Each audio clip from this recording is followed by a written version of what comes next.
everyone. My name is Dean Yates. I am a journalist and writer, and it's great to be here today.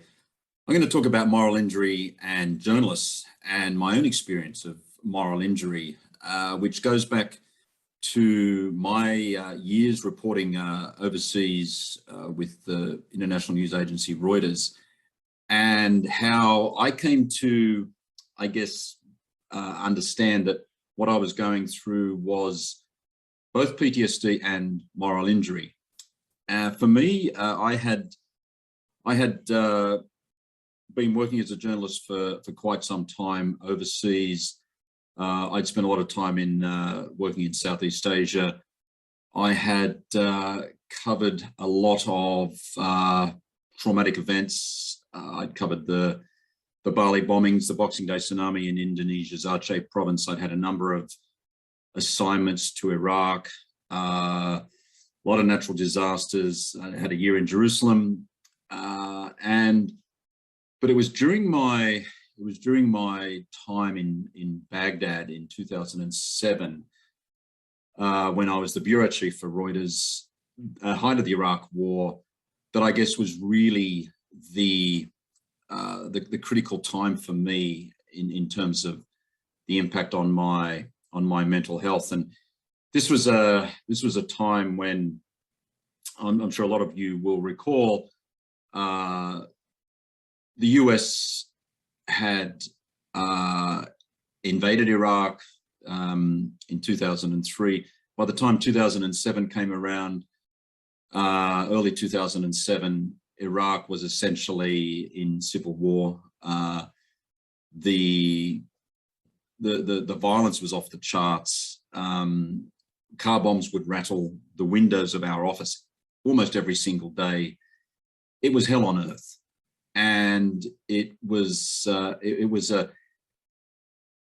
country that a lot of foreign media we were really concerned about the risks that our staff, mainly our Iraqi staff, were taking every day because of the danger and the threat to their lives. The death toll among journalists was already horrendous by the time I arrived in Baghdad in early 2007.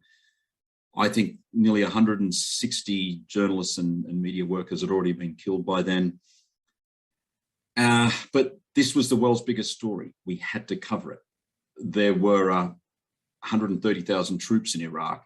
The war was going very badly for America, and Bush was going to throw the dice one more time. He had announced the surge of US troops into Iraq. He was going to send more troops, even though US opinion had really soured on the war, and public opinion had gone very, very negative. So the Reuters operation in Baghdad at the time, we were the biggest foreign news organization there. We had 100 people, journalists, support staff across the country. And what really worried me more than anything else was the safety of our Iraqi staff, because they were the ones taking the risks. They were the ones out there on the streets trying to cover this story.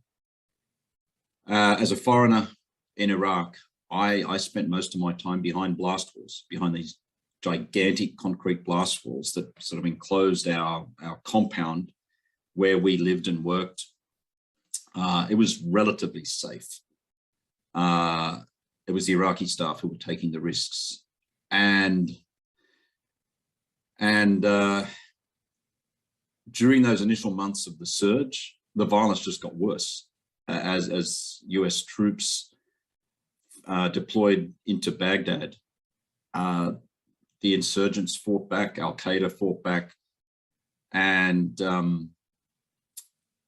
it all, I guess, for where the story reaches a nadir for me and for Reuters and for the Reuters family, was July 12, 2007, when a young photographer called Namir Noor Eldin was out just looking for a story in eastern Baghdad. He'd heard about a US airstrike on a building there at dawn. He was with a driver called Sayed Chum, who was very experienced, knew this area, and they were just doing what journalists do, out looking for a story. And the two of them had been there for a little while. Namir had taken some photographs which showed clearly that there was nothing happening around him that suggested there was any danger. He'd taken some great photographs. And then he and Sayed, they hooked up with a group of men, including a few of them who appeared to be armed. And that caught the attention of an Apache attack helicopter that was in the skies not far from where they were. And that Apache attack helicopter had the call sign Crazy Horse 18. And within a couple of minutes, Namir and Sayed and all those men were dead. And that footage was leaked to WikiLeaks by an incredibly brave whistleblower called Chelsea Manning. And then equally brave was the decision by Julian Assange to publish that footage in 2010 to the world. He called it collateral murder. And that tape, for the first time, showed what the war in Iraq really looked like and how the US waged war in Iraq. For me, I really, like I guess people's response to a lot of traumatic situations, I buried what happened on that day for many years. 2 staff killed on my watch. I was responsible for their safety. And I found that my coping mechanism, my way of dealing with that was to just bury it. But then nearly 10 years later, I found myself in a situation where a lot of symptoms from my reporting days just started to emerge. A lot of the classic PTSD symptoms that I'm sure all of you would be familiar with, the nightmares, the flashbacks, the anxiety, the numbness started to surface. And then came the guilt and the shame around my 2 staff, Namir and Sayed, and this guilt and this shame just started to sort of seep into my every pore of my being, to the point where I started to really questioned. I started to question whether I had done enough at the time. Had I done everything I could to ensure their safety, and had I done enough when the tape when Julian Assange had released the tape? Had I done enough then? And basically every question I posed to myself 10 years later, I came up short. To put it simply, I found myself lacking in every respect. And what I felt because of all of this was intense shame. I was not the bureau chief that I thought I was. I was not the human being, the man, I suppose, that I thought I was. And it was those feelings of guilt and shame that I guess cut to the core of who I thought I was. And it wasn't that long after I was suicidal, basically.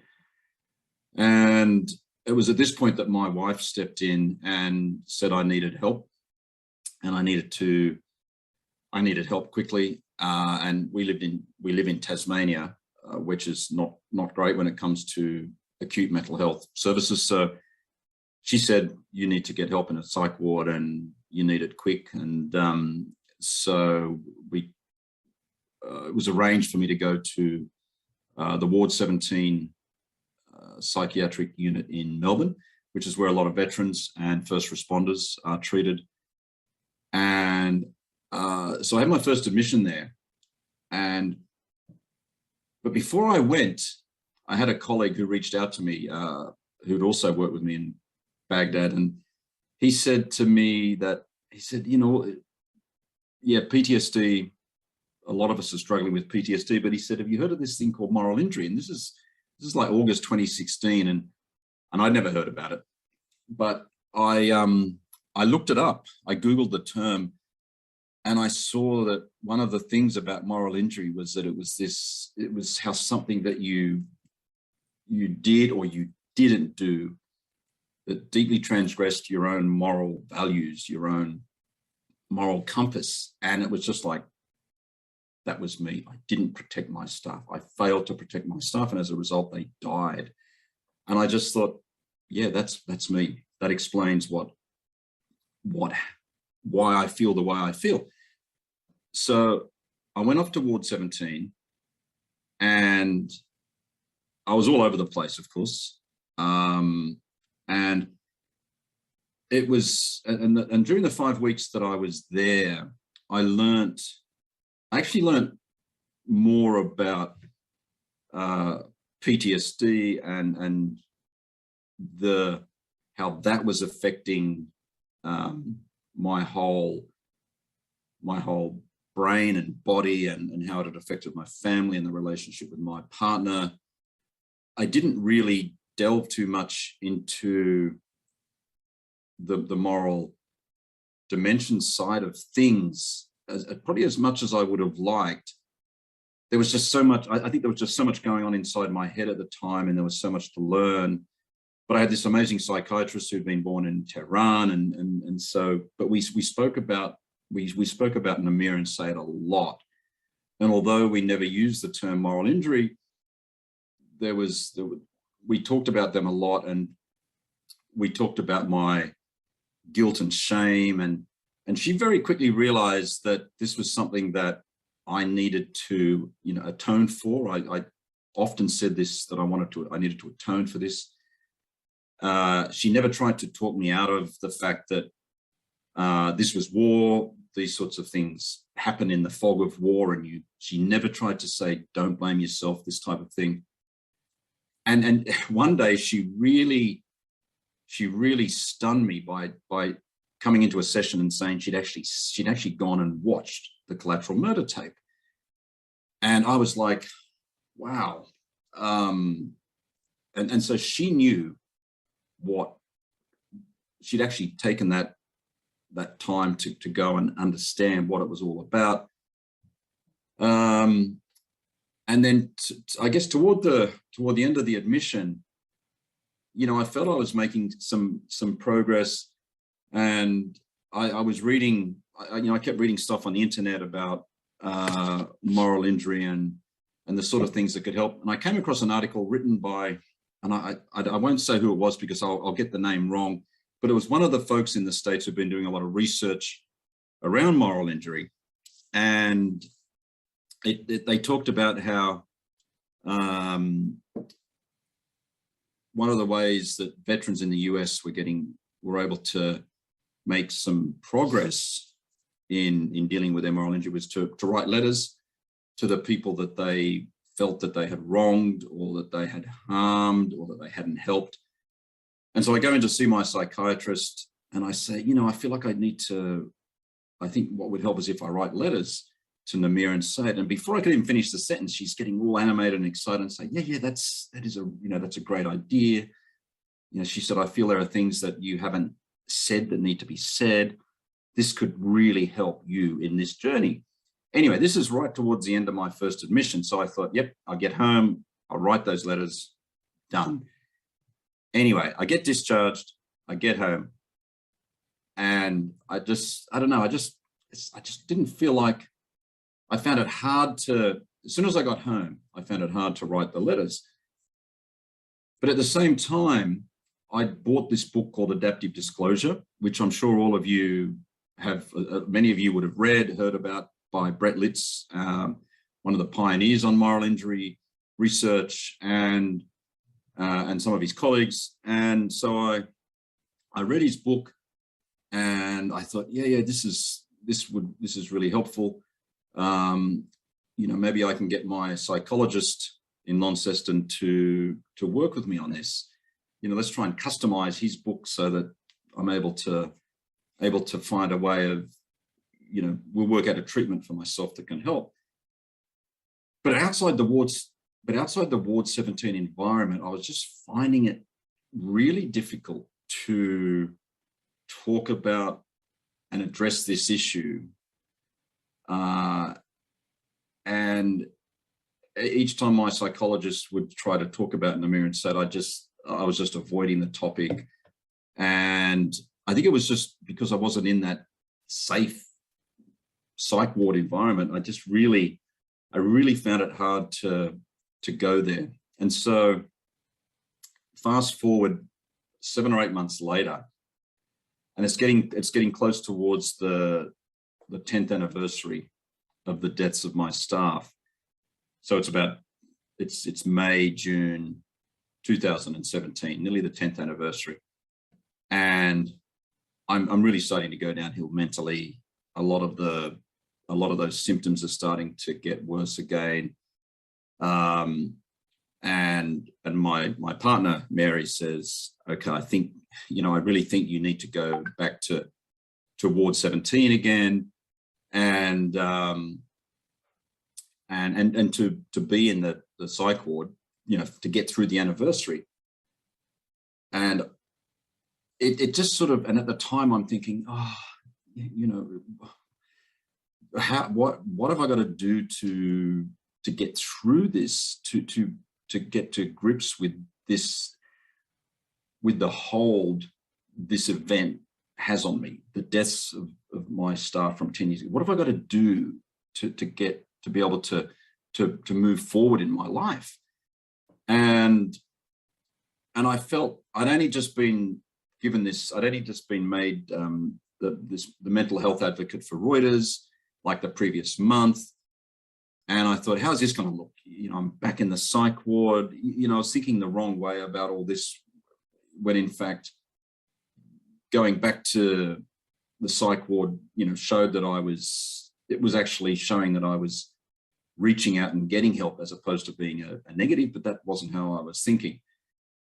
Anyway, so I went back to the psych ward in June of 2017.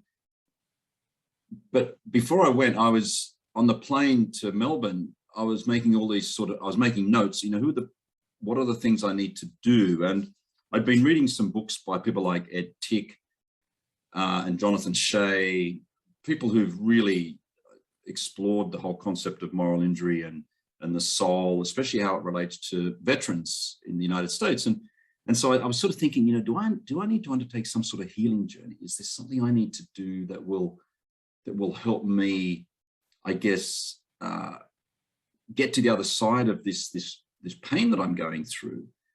And what might that journey look like? And who might I be able to speak to? Maybe I can speak to people like Ed. Maybe I can speak to Brett Litz. Maybe there's some sort of rituals I can go through. And so I get to Ward 17, and it turns out my wonderful Iranian psychiatrist is on maternity leave, so she's not there. The psychiatrist that is assigned to me, the first thing when I sit down with him is he's got this really sort of jolly personality, which just puts me off straight away. And then he says he's never heard of moral injury. And so I'm like, okay, well, this is not good. And so I'm quite blunt. I asked for another psychiatrist. There's a really good psychologist there who I like, and we get on well, but then she tells me she's going on leave for 10 days. So I think, okay, this is just crazy. I should just go home and come back another time. But then I decide to stay. And what I do is I email an old friend of mine called Matt Green, who's a journalist that I used to work with in Baghdad. And we just have this email exchange about, I tell him I'm back in Ward 17, and I'm trying to work out ways that I can move forward from what happened in Baghdad 10 years ago. And I tell him that I'm thinking of, I might do a social media post about the anniversary and so on. And he suggests, and Matt suggests to me, maybe, what about having some sort of private commemoration of the day itself? And that gets me thinking that, okay, well, maybe there's something I can do that would be a way to show my respects for Namir and Said on the anniversary day. And there's something about our exchange that, I don't know, just gets the wheels turning in my head. And I think to myself, gosh, I wonder what about Islam? And I wonder if there's something in Islam that could help me through this. And so I Google mosques in the area, and I see that there's a mosque a couple of kilometers away, the Heidelberg Mosque, and I see that they've got an imam who had been profiled in the Age newspaper recently. And so I walk to the mosque and find out where he lives, and he's not at home, but I walk back to Ward 17 thinking I'll go and find him another time. And then I asked to see the chaplain at Ward 17, thinking that maybe maybe by now this idea is formed in my head that maybe I can have a memorial service for Namir and Said on the 10th anniversary of their deaths, the 12th of July, 2017. And so the following morning, one of the nurses comes to my room and she says, "Oh yeah, the chaplain's here." She says, actually, she's not the chaplain, she's a spiritual care worker, but close. So I walk out to where the nurses station is, and I see this young woman, blonde streaks of color through her hair, and she's red lipstick, and I think to myself, that's not the chaplain, but it is. And it's this amazing woman called Kath Slarks, who's the spiritual care worker. And we go into one of the meeting rooms at Ward 17, and she knows absolutely nothing about me. She just says, "How can I help?" And I briefly explain what's going on, what I'm thinking about. And she just says, "Look, what I say to Vietnam veterans here is that the military taught you how to fight. I'm here to try and help you how to live. And in your case, I want to see how I can help you move through this pain that you're in. And I'll do everything I can to help with that." And then so we just started talking about holding a memorial service for my dead staff, Namir and Said, in the Anzac Chapel at the Heidelberg Repatriation Hospital. And it became I think it just became a way of, without me realizing it, it became a sort of a therapeutic process, whereby all the planning that Kath and I did for this ceremony it was like therapy in a way.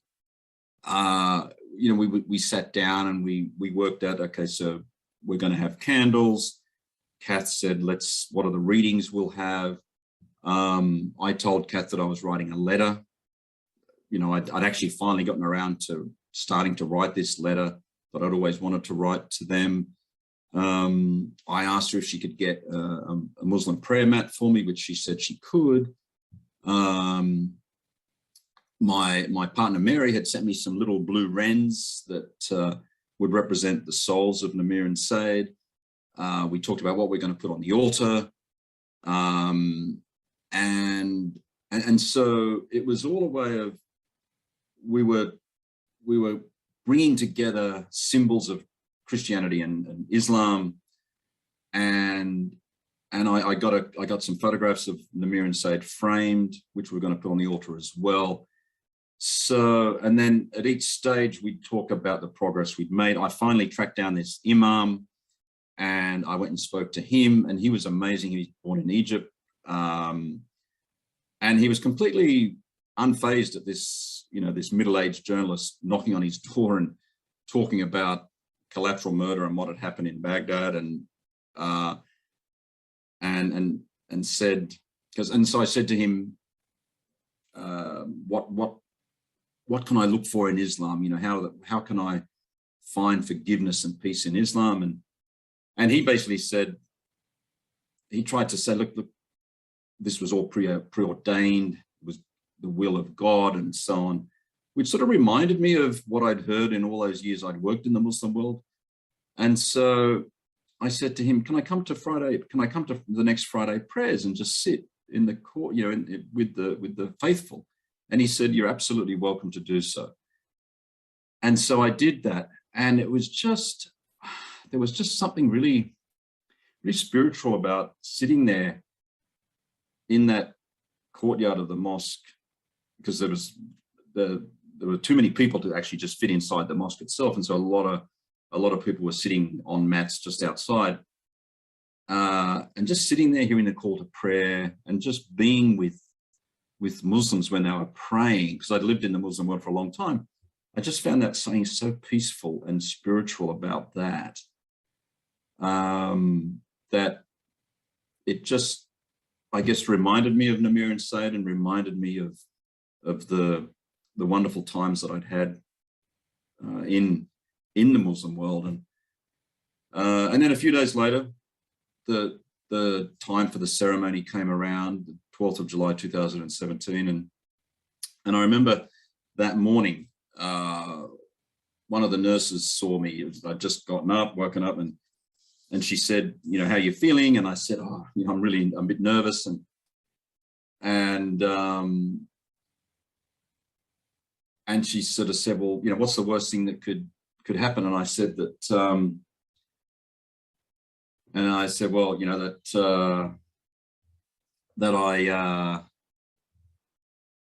that I break down and cry, and I sort of stopped myself, and I said, well, actually, no, that's exactly what I want to happen. I want to show emotion at this, because for so long I hadn't shown any emotion.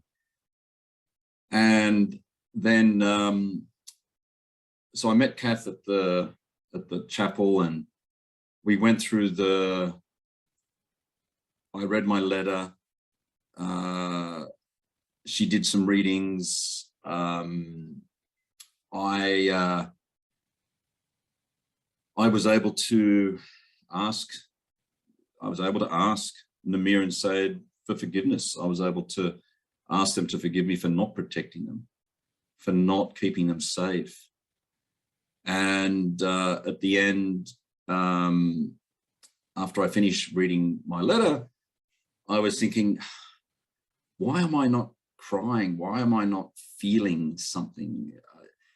It was just, there was something missing, and it was really bugging me.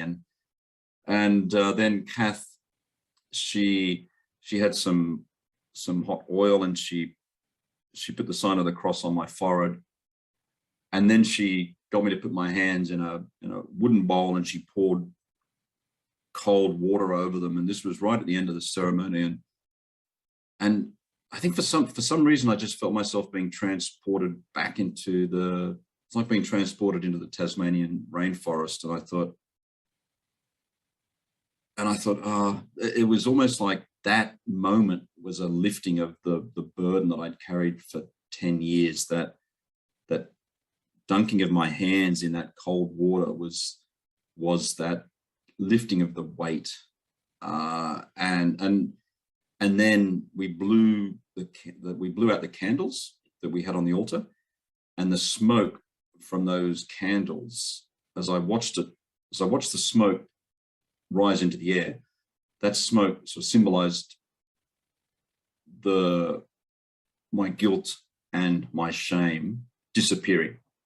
And it was as if that whole burden had just lifted, and I felt cleansed. I really did. It was the most cathartic experience. And I walked out of that chapel with Kath, and I was just ready to go home, get on a plane, go home and just resume my life.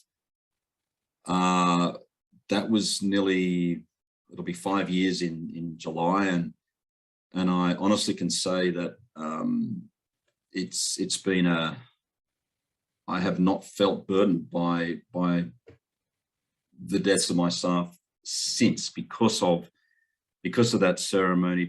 And I think what happened was that all the planning for that ceremony, the preparation for it, understanding that it was a moral injury, that it was something that I needed to heal my soul, and that Kath was there by my side, guiding me on this journey. Understanding all that, I think that the ceremony itself was just the culmination of that process, and that when that ceremony was over, that was sort of like, yes, it's time to put this pain away now and move forward with my life. And that is exactly how it's been. And so for me, it's just I actually find that a lot of journalists I know, I think have been through very sort of similar experiences. Maybe not so much in terms of the loss of the lives of staff members, but certainly in terms of the loss of colleagues, journalists who've lost their lives working overseas, colleagues, friends, but also the sheer horror of what journalists have witnessed overseas, and the sense that they have not been able to do anything about it, and that, I feel, has made many journalists feel that they live with this sense of, well, I didn't do enough, or I didn't do anything even, and also this sense that, did my stories, did my footage, did my photographs have any impact at the end of the day? And I think many journalists are left with this lingering sense that it's all counted for nothing. I know journalists who've worked in the Middle East who feel exactly that,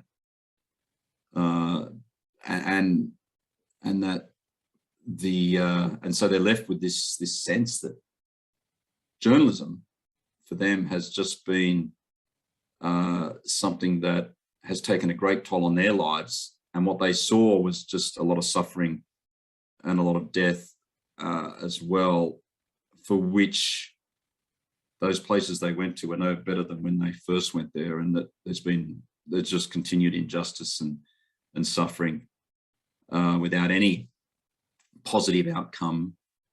And I know journalists are struggle to deal with that, which is something that certainly, just to take a sort of a broad look at journalism, media organizations really need to take a hard look at this and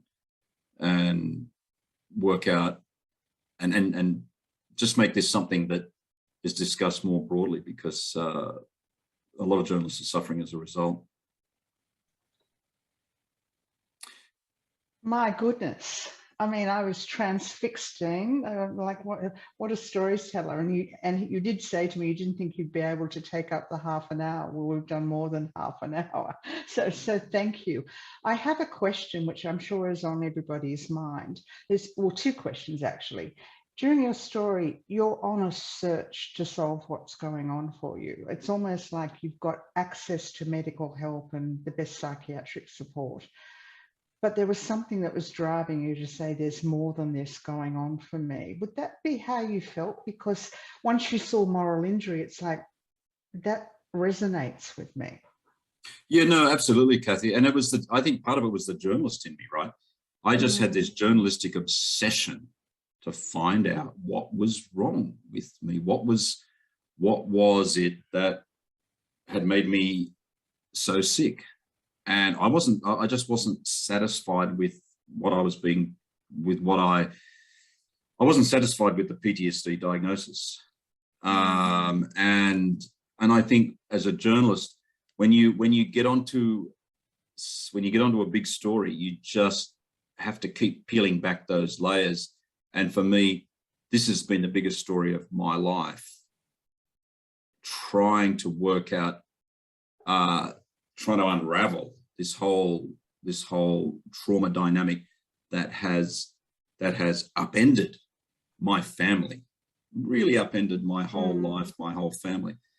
And so when that happens, you will email, you will ring up anyone in the world you have to get to the bottom of it. And I still do that because I'm still determined to get to the bottom of this story. And that's why I've written this book. It's why I will keep trying to find the best possible answers so that other people will have a better understanding of moral injury and trauma, so that people can just get the best treatment, because that's what it comes down to. Yeah, absolutely. So I guess the last question is with regard to media organisations. Can you touch on the fact that we've got to give journalists better support? And certainly with the Dart Centre and other places, we are having, at least awareness. But have you sort of narrowed down, as somebody having been in the field, what should be there for journalists? Because you're witnessing trauma. You're there, you're not there to participate, you're witnessing. So that puts an immense pressure psychologically on an individual. Yeah, look, it's where to start. I think media organisations, the bosses of media organisations are doing a shocking job in looking after the mental health of their journalists. And I'm talking globally, across the world, in Australia and beyond. I know so many journalists who are suffering from so many different media organisations because they contact me and they say, how can I get help? What can I do?